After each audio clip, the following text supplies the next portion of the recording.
कोल्हापुरातील गुजरी परिसरात राहणाऱ्या सोने कारागिराने सराफी व्यावसायिकांचे सुमारे 1.5 किलो सोने घेऊन पलायन केल्याची घटना घडली आहे। या सोन्याचे बाजारी मूल्य सुमारे पाऊण कोटी असल्याची शक्यता वर्तवली जात आहे।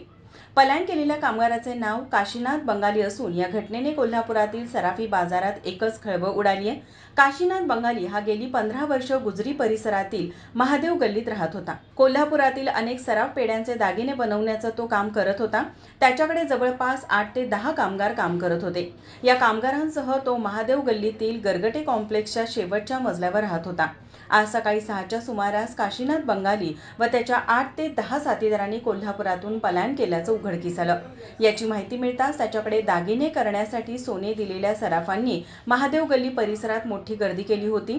घटनास्थळावरून मिळालेल्या माहितीनुसार स्वप्नील भुरके याचे 93 ग्रॅम, राघवेंद्र रेवणकर यांचे 600 ग्रॅम तर चिपडे सराफ यांचे 250 ग्रॅम सोने घेऊन काशीनाथ बंगाली या परप्रांतीय नागरिकानं पोबारा केला।